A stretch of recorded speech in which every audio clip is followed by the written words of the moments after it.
आपके अच्छे दिन की शुभकामना के साथ आइए आज का वीडियो प्रारंभ करते हैं। जैसा कि आपको पता है, पिछले वीडियो में हमने कूलाम का जो नियम था उसका स्टेटमेंट क्या है और कूलाम के नियम के द्वारा दो आवेशों के बीच जो आकर्षण या प्रतिकर्षण बल होता है उसका मान किस सूत्र के द्वारा ज्ञात किया जाता है, इसके बारे में डिस्कस किया था। आज हम उससे आगे एक स्टेप और जानने वाले हैं कि जो कूलाम का नियम है उसकी वेक्टर फॉर्म क्या है, यानी कि उसका जो सदिश रूप है वह क्या है। तो सबसे पहले आपको यह समझना है कि हम कूलाम के नियम का जो सदिश रूप है उस पर क्यों चर्चा करना चाहते हैं। तो आपको पता है, जब हमने कहा अट्रैक्शन फोर्स और रिपल्सिव फोर्स, तो फोर्स एक सदिश राशि है या वेक्टर क्वांटिटी है, और जब कोई भी सदिश राशि भौतिक विज्ञान में होती है तो उसमें दिशा होती है और मैग्नीट्यूड भी होता है, यानी कि उसमें डायरेक्शन और मैग्नीट्यूड दोनों चीजें मौजूद होती है। दोनों का मीनिंग आप समझ लीजिए। डायरेक्शन का अर्थ ये हुआ कि एक एग्जांपल लेते हैं, उससे आपको ज्यादा समझ में आएगा। मान लीजिए मैं कहता हूं कि कोई कार है, वह ईस्ट डायरेक्शन में 40 किलोमीटर पर आवर के हिसाब से जा रही है। तो यहां पर जो एग्जांपल दिया इसमें मैंने आपसे कहा 40 किलोमीटर पर आवर, तो ये तो हो गया इसका मैग्नीट्यूड, जिसको हम हिंदी में मापांक कहते हैं। ये कंडीशन आपके पास आ गई, या हम नॉर्मली इसको ये भी कह सकते हैं कि उसका जो न्यूमेरिकल वैल्यू है, न्यूमेरिकल मान है, वो ये है।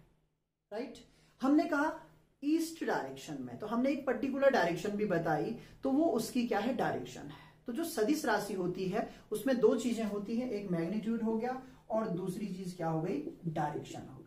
तो यहां पर बात हो रही है फोर्स की। फोर्स एक सदिश राशि है। जब भी किसी वस्तु पर बल लगाया जाता है तो हमेशा उसमें मैग्नीट्यूड के साथ डायरेक्शन भी होती है। आप कैसे भी प्रेस कीजिए उसमें डायरेक्शन जरूर होगी। तो यहां पर भी यही बात हो रही है कि जो आवेश हैं वो एक दूसरे पे बल लगाते हैं तो बल की क्या होगी, डायरेक्शन होगी। तो सबसे पहले आप ये समझिए कि अभी तक आपने पढ़ा क्या है। आपने पढ़ा है कि दो आवेशों के बीच बल लगता है जो कि उनकी प्रकृति पर निर्भर करता है। मैं बार बार आपसे कहता हूं और लगभग हर दिन मेरा ये डायलॉग रहेगा कि आपको जो भी नया ज्ञान प्राप्त करना है वह आपके प्रीवियस ज्ञान पर आधारित होगा, प्रीवियस नॉलेज पर आधारित होगा। तो आपने अभी तक जो सीखा है उसके हिसाब से ये था कि आपके पास 2 चार्जेस थे, एक को हमने Q1 कहा था, एक को Q2 कहा था, और उनके बीच की डिस्टेंस R थी। राइट, तो कूलाम के नियम के अनुसार जो बल लगता है वह 1/4 pi epsilon naught Q1 Q2 upon R² लगता है। यहां पर हमने केवल बल का मैग्नीट्यूड लिया है, यानी कि ये जो फॉर्मूला है ये मैग्नीट्यूड फॉर्म है। यहां पर हम ये नहीं देख रहे हैं कि ये सदिश राशि है, अदिश राशि है, ये केवल बल का परिमाण है, मैग्नीट्यूड है, मापांक है, ये मान हमने लिया है और इसके बारे में हम जानते हैं। लेकिन आज एक स्टेप आगे बढ़ने वाले हम, वो है कूलाम के नियम का वेक्टर फॉर्म। तो हम यहां पर लिखेंगे Coulomb's law in vector form. तो ये आज का हमारा टॉपिक होगा। जो कूलाम का नियम है उसका सदिश रूप क्या है। सदिश रूप समझने के लिए सबसे पहले आपको यह समझना पड़ेगा कि जो आवेश हैं वो किस तरीके से एक दूसरे पर बल लगाते हैं। यहां पर मैं 2 फिगर के द्वारा आपको सिखाना चाहता हूं कि किस तरीके से आपको ये वेक्टर फॉर्म को समझना है। ध्यान दीजिए, सबसे पहले हम ये लेते हैं कि हमारे पास 2 चार्जेस हैं।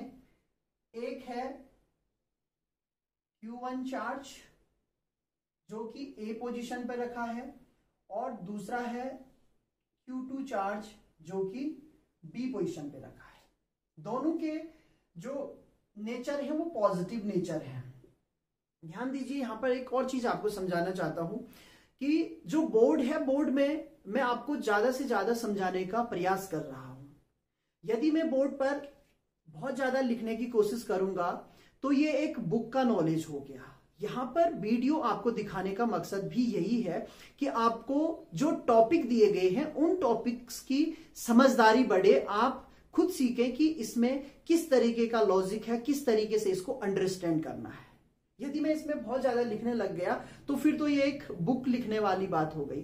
बुक आपके पास अवेलेबल है, बुक इसी चीज के लिए बनाई जाती है कि स्टूडेंट उस बुक को देख के और जो यहाँ पर टीचर के द्वारा उसको समझाया जाता है उनके बीच एक सामंजस्य बना के चीजों से क्या करे, आगे नोट्स मेकिंग का वर्क करे।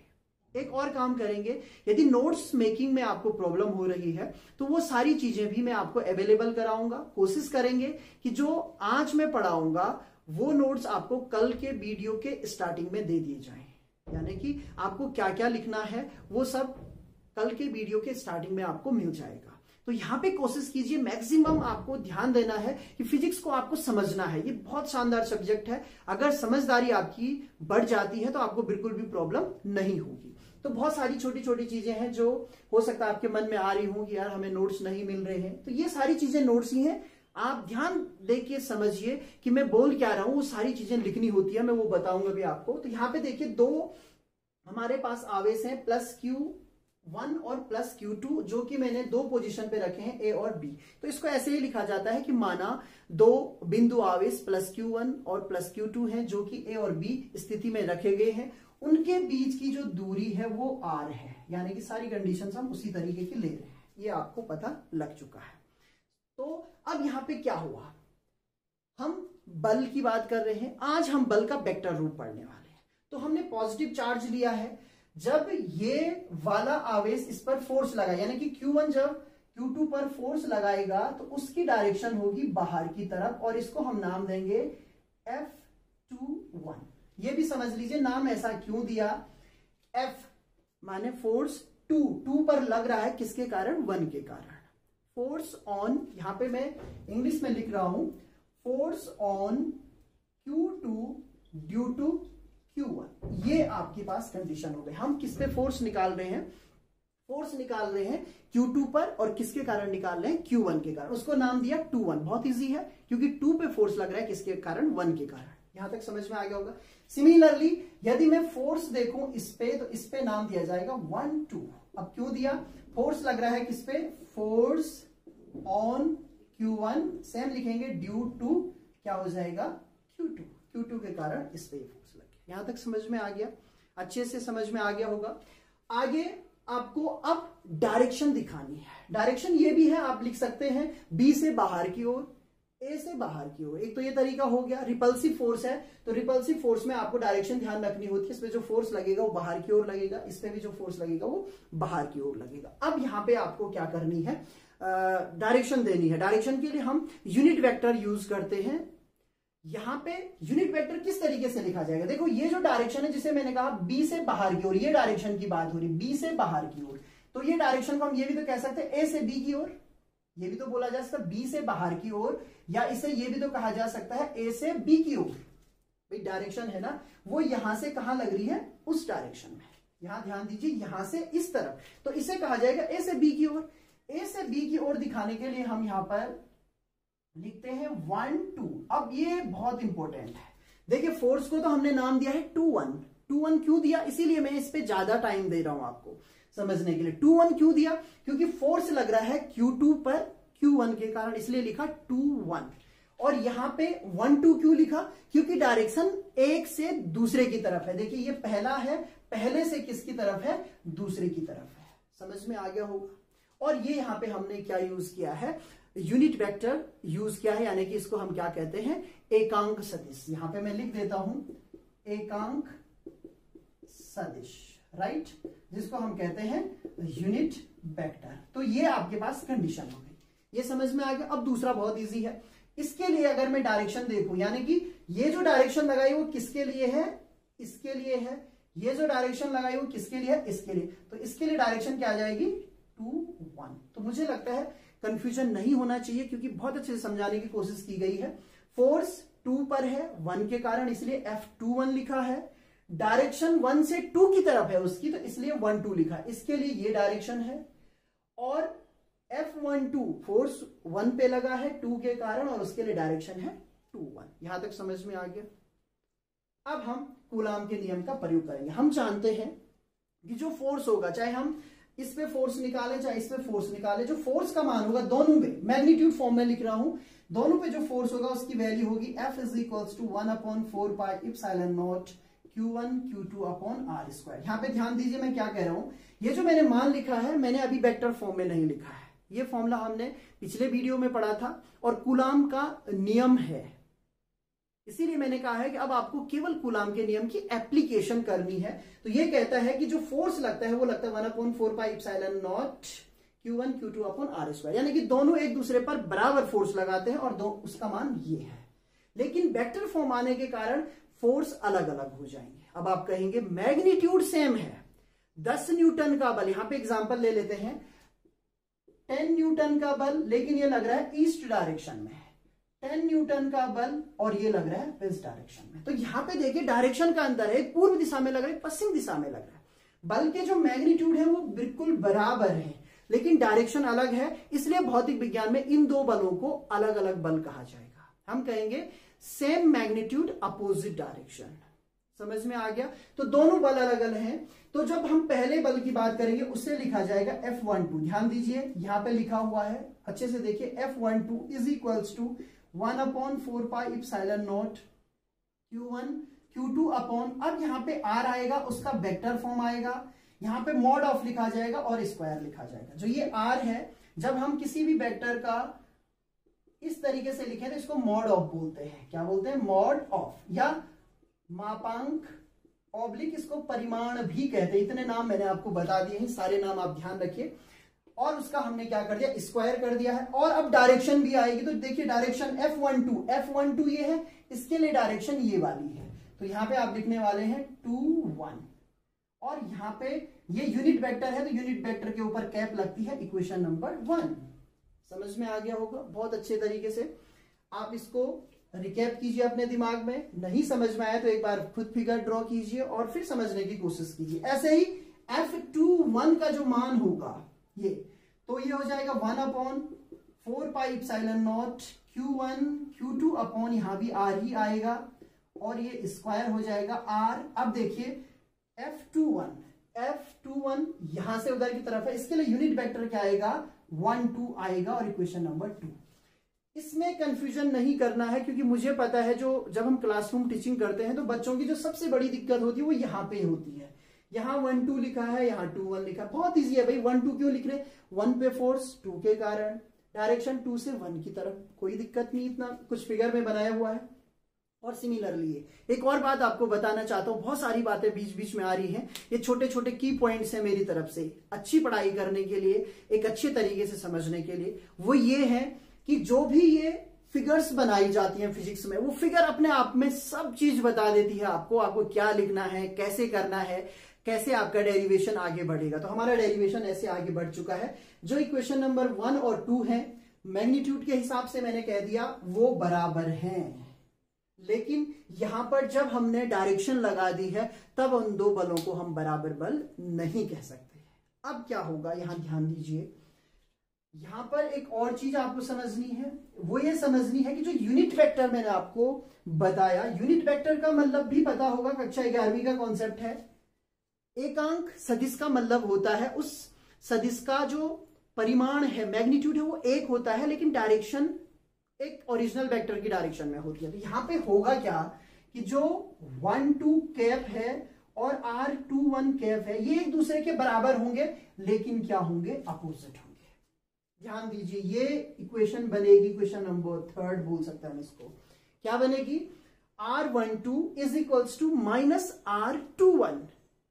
दोनों बराबर होंगे, लेकिन कब बराबर होंगे? एक दूसरे के अपोजिट है, इसलिए नेगेटिव साइन हमने क्या किया? प्रयोग किया है। अब देखिए इक्वेशन नंबर 1 2 और 3 को यदि आप देखें तो यहां पे क्या होगा? किसी भी एक मान को आप नेगेटिव में लिख सकते हैं, यानी कि इसको या इसको, किसी भी एक मान को आपको क्या लिखना है? नेगेटिव में लिखना है। तब क्या होगा? देखिए इक्वेशन 1 को आप ऐसे ही रहने दीजिए, F12 is equals to 1/4 pi epsilon naught Q1 Q2 upon R12, sorry R, और यहां पे मॉड का स्क्वायर, और ये R क्या है? 1 2 है तो 2 1 आ जाएगा, ये लिख दिया हमने। इसके सामने में नेगेटिव यूज कर लेता हूं इसके हिसाब से, ये वैल्यू आ रही है। इसका अर्थ ये हुआ कि ये दोनों मान एक दूसरे के क्या है? बराबर है। यहां पर मैंने क्या यूज कर लिया है, नेगेटिव साइन यूज कर लिया है।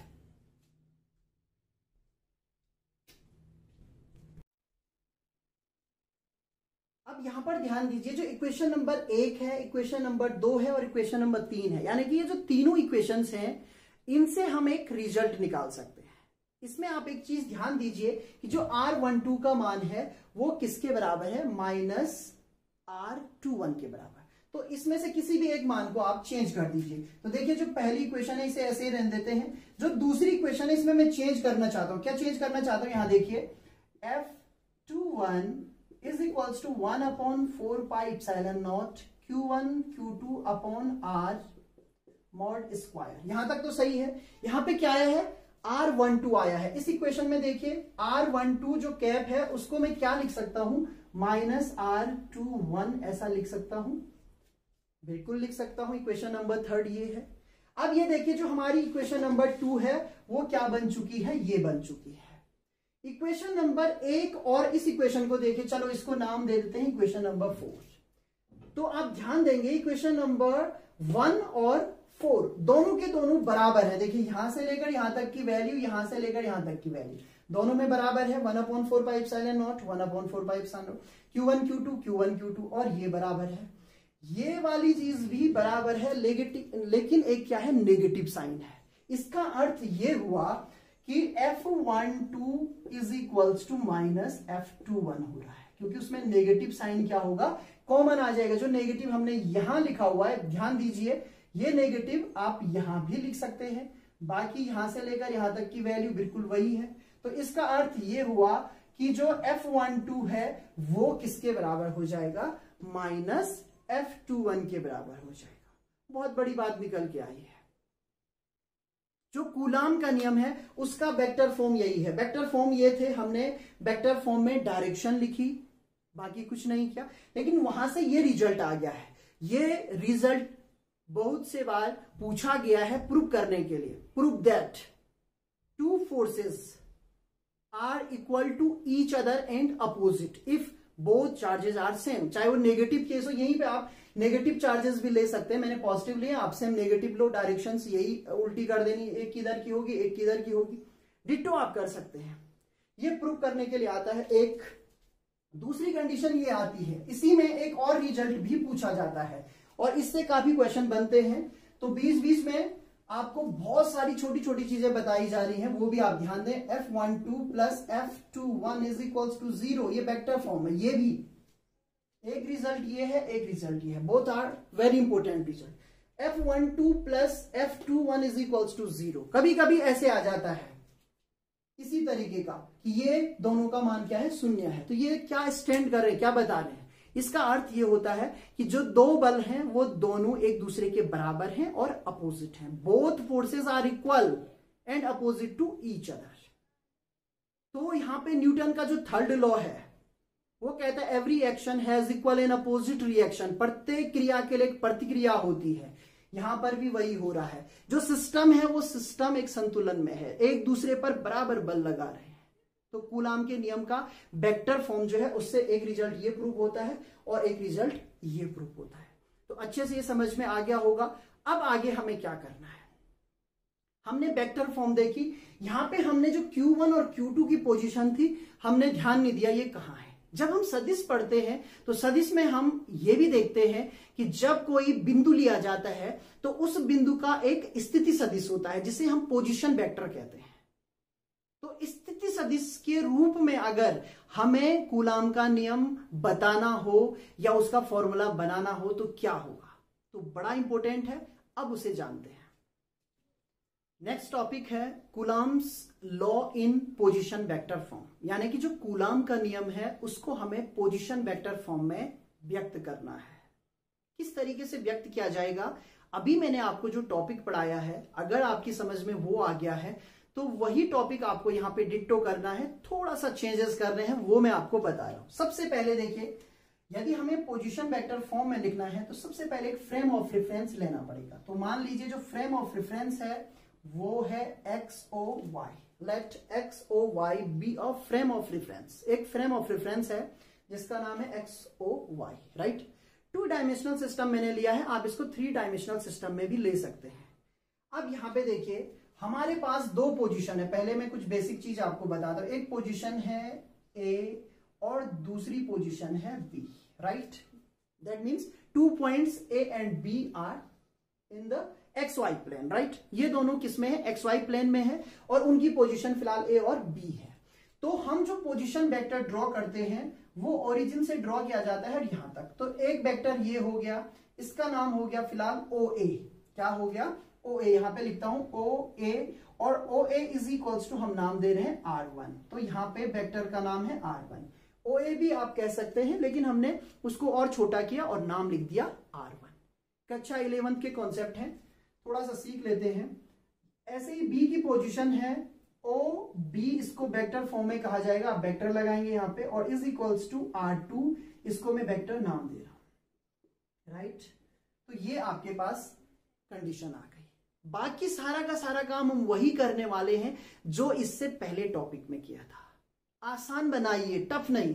रटेंगे तो वो टॉपिक अलग था, ये टॉपिक अलग है। रटेंगे नहीं तो वो टॉपिक भी सेम था, ये टॉपिक भी सेम है। यहां पे नया क्या हुआ? नया हुआ है कि जो A और B थे उस टाइम पे हमने उनकी स्थितियां नहीं देखी, वो कहां है क्या है हमें कुछ मतलब नहीं था। यहां पे हमने उन दोनों की स्थितियां देख ली हैं। OA है R1 वेक्टर से हमने उसको दिखाया है, और OB है जिसे हमने R2 वेक्टर से दिखाया है। नाउ अब हमने क्या किया था?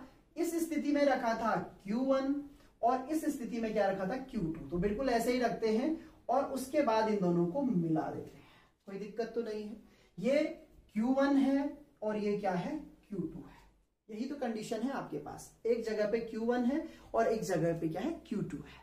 यही किया था। अब इनके नेचर भी ले लेते हैं। तो ये पॉजिटिव है, ये भी क्या है? पॉजिटिव है। जनरली हम यूनिट पॉजिटिव चार्ज ही लेते हैं। तो यहाँ पे पॉइंट चार्जेस हैं जो कि Q1 और Q2 हैं, और A और B पोजीशन में है।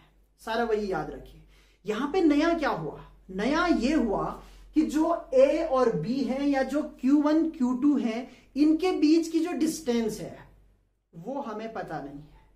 बस यही एक प्रॉब्लम है और कुछ भी प्रॉब्लम नहीं है। बाकी सारा काम पिछले टॉपिक की तरह होगा।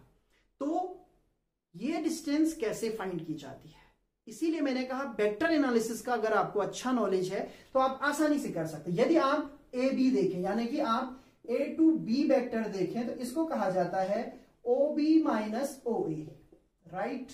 अब देखिए OB क्या है? R2 है माइनस R1 है। तो ये जो AB होगा, यदि हम A से B डायरेक्शन में देखें, यहां देखिए मैंने यहां लगाया हुआ है, और इस डायरेक्शन में देखें तो इसे हम कहेंगे AB, और इसका मान होगा R2 माइनस R1। बहुत अच्छे से समझ में आ गया होगा। एक चीज ये समझ में आई आपकी। इसी तरीके से यदि आप B से A देखें तो ऐसे वेक्टर बनेगा, तो इसे कहा जाएगा BA, और इसे कहा जाता है OA माइनस OB, राइट? और इसका मान होगा R1 माइनस R2। तो ये वो वेक्टर हैं, ये वेक्टर है। जब हम A से B देखेंगे तो वेक्टर का नाम है R2 माइनस R1। बहुत अच्छे से समझ लो इसको, बहुत इजी है। जिस वेक्टर की तरफ आप देख रहे हो उसमें से दूसरे वेक्टर का पोजीशन वेक्टर आपको माइनस करना है, राइट? अगर हम B से A देख रहे हैं तो A के वेक्टर में से, यानी कि R1 माइनस क्या हो गया? R2। 2 वेक्टर मिल गए हैं। अभी हमें डायरेक्ट मैग्नीट्यूड नहीं मिला है, तो मैग्नीट्यूड क्या होगा? ये दोनों, मान लीजिए मैं इसे कह रहा हूं 10 सेंटीमीटर।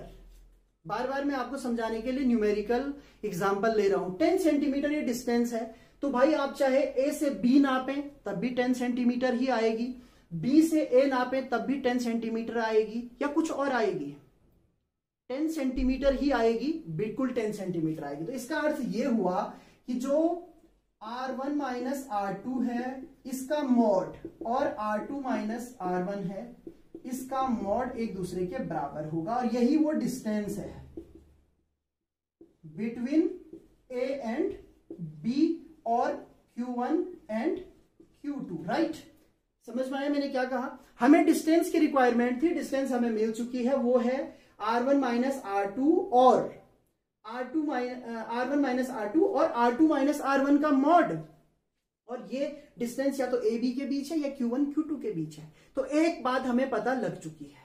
अब हमें दूसरा क्या चाहिए? हम फिगर को कंप्लीट करेंगे। यदि हम Q1 से Q2 पर फोर्स निकालें तो आपको बताया है डायरेक्शन को आपको बाहर की ओर करना है, इसका नाम होता है 2 1। सेम करेंगे, राइट। अगर इससे निकालना है तो इसको बाहर कर दीजिए, इसका नाम है F12। ये भी समझ में आ गया होगा। Q1 के कारण Q2 पर जो फोर्स लगेगा उसको 2 1 बोला जाता है। Q2 के कारण Q1 पर जो लगेगा उसको F12 बोला जाता है। यहां तक समझ में आ गया। अब हमें इसको यूनिट वेक्टर के फॉर्म में लाना है। फिलहाल यूनिट वेक्टर को वही नाम देंगे। यदि हम A से B देखें तो यूनिट वेक्टर है हमारा R12, राइट। और यदि हम B से A की तरफ देखें तो हमारा यूनिट वेक्टर हो जाएगा, ये यूनिट वेक्टर इसके लिए काम आता है, ये यूनिट वेक्टर इसके लिए। यानी कि बाकी सारी चीजें पहले की ही तरह हैं, केवल चेंज हुआ है डिस्टेंस। तो यहां पर जो नई चीज हम सीख रहे हैं वो है कि उन दो सदिशों के बीच या उन दो चार्जेस के बीच क्या फाइंड करनी थी हमें, डायरेक्शन डिस्टेंस फाइंड करनी थी। तो डिस्टेंस हमने फाइंड कर ली है। डायरेक्शन में भी चेंजेस आएंगे, लेकिन फिलहाल हमने यूनिट वेक्टर की फॉर्म में वैसे ही लिखा जैसे पहले लिखा था। तो अब फटाफट कैलकुलेशन कर लेते हैं। यहां तक अगर आपको समझ में आ गया है तो इसे मैं साफ कर देता हूं। बोर्ड छोटा है तो सारी चीजें इसी तरीके से चल रही हैं। मेन मकसद है आपको कैसे भी करके अच्छी फिजिक्स समझ में आए, और जो आपका टाइम खराब हो रहा है जब आपकी स्कूल नहीं चल रही है, उस समय आप अच्छे तरीके से घर पे बैठ के फिजिक्स को सीखें, समझें और औरों को भी सिखाएं। मैं तो ये कहूंगा यदि आपको आती है तो औरों को भी सिखाएं। तो यहां पे देखिए हम लिखेंगे force on Q1 due to Q2, ठीक है। आवेश Q1 पर Q2 के कारण बल। तो क्या हो जाएगा, इसका नाम दिया है हमने F12 is equals to 1/4 pi epsilon naught हो जाएगा। देखिए Q1 Q2 हो जाएगा अपॉन, अब यहां देखिए हम इस साइड को निकाल रहे, यानी कि ये वाली डायरेक्शन है B to A वाली। तो B to A के लिए अगर आपको याद नहीं है, BA इज इक्वल्स टू आया था R1 माइनस R2 का मॉड, और ऐसे ही AB आया था R2 माइनस R1 का मॉड। ये अभी मैंने लिखा था, अगर याद नहीं है तो फिर से लिख दिया है। तो यहां पे आप प्रयोग करने वाले हैं ये वाली, यानी कि R1 माइनस R2, और इसका क्या प्रयोग करेंगे, मॉड, और उसका क्या हो जाएगा, स्क्वायर। इससे पहले यहां पे केवल R आ रहा था, अब दो दो वेक्टर आए हैं और इस तरीके से आए हैं। इसी तरीके से यहां पे यूनिट वेक्टर क्या आएगा, ये 2 1 आएगा। ध्यान दीजिए जब इसकी बारी है तब ये डायरेक्शन है, ये वाली डायरेक्शन साफ दिख रहा है आपको। यह जान लेते हैं कि जो यूनिट वेक्टर है उस यूनिट वेक्टर का मान इस कंडीशन में क्या होगा। तो देखिए यूनिट वेक्टर क्या जो फॉर्मूला होता है वो होता है R unit vector is equals to vector upon mod of vector. ये फॉर्मूला होता है, यानी कि कोई वेक्टर आर है, उसका यूनिट वेक्टर आर कैप है, तो उसको इस तरीके से हम फॉर्मलाइज करते हैं। उसका सूत्र ये है, ये इसकी परिभाषा से बनता है। अब यहां पे ध्यान दीजिए, हम यहां पे यूनिट वेक्टर ले रहे हैं R21। अच्छे से समझिए, यूनिट वेक्टर जो R21 है वो क्या है, R21 ये वाली डायरेक्शन है ना, ये वाली डायरेक्शन हमने किसके लिए लिखी है, BA के लिए। यहां से देखिए R21 यहां से यहां है, ये हमने लिखी है BA के लिए, और BA का मान क्या है, R1 माइनस R2। ध्यान दीजिए ये मॉड नहीं लिखा जाएगा, इस तरीके से समझ में आ गया होगा। जो यूनिट वेक्टर R21 है उसका ओरिजिनल वेक्टर क्या है, B से A है, और BA को हमने क्या लिखा है, R1 माइनस R2। समझ में आया। इसी फॉर्मूले का प्रयोग करते हुए यहां पे वेक्टर आता है, तो इसका अर्थ आएगा R1 माइनस R2 आएगा। तो सिंपल आपको एक ब्रैकेट बनाना है, मॉड वाला नहीं बनाना है, राइट। अपॉन में क्या आता है, वेक्टर का मॉड, यानी कि वेक्टर हमारा ये है और उसका मॉड। तो R21 जो है उसका मान ये प्राप्त हुआ। अच्छे से समझ में आ गया होगा। एक बार फिर से बात करते हैं। R21 यूनिट वेक्टर है जो कि B से A है, BA का मान ये है वेक्टर फॉर्म में, फॉर्मूला ये होता है, उसी फॉर्मूले के तहत मैंने ऐसा लिख दिया। तो समझ में आ गया होगा। अब इसको हम यहां पे रख देते हैं वैल्यू को, यानी कि ये स्टेप बनेगा हमारा F12 vector is equals to 1/4 pi epsilon naught Q1 Q2 upon R1 minus R2। यहां तक कोई चेंज नहीं होगा, मॉड का स्क्वायर। यहां पे मैं क्या रख रहा हूं, ये वाली वैल्यू यही तो रखी जाएगी, तो हो जाएगा R1 माइनस R2 वेक्टर। ये सिंपल ब्रैकेट है, और अपॉन में आएगा R1 माइनस R2 मॉड। अब इसकी आवश्यकता नहीं है, इसे मिटा देते हैं, आपने कॉपी कर लिया होगा। तो ये इस तरीके से लिखा जाएगा। समझ में आ गया यहां तक? अब आप ध्यान दीजिए, ये वाली चीज और ये वाली, यानी कि दोनों एक ही हैं। तो भाई दोनों एक ही हैं तो अलग अलग क्यों लिखें, एक साथ लिखना चाहिए। तो F12 is equals to 1 upon 4 pi epsilon naught Q1 Q2 upon हो जाएगा R1 माइनस R2। पहले से स्क्वायर है और एक और आ गया तो क्या हो जाएगा, क्यूब हो जाएगा। बहुत इजी कैलकुलेशन है, किसी को भी प्रॉब्लम नहीं होनी चाहिए। और यहां ऊपर क्या बचता है, R1 माइनस R2, ये वेक्टर है।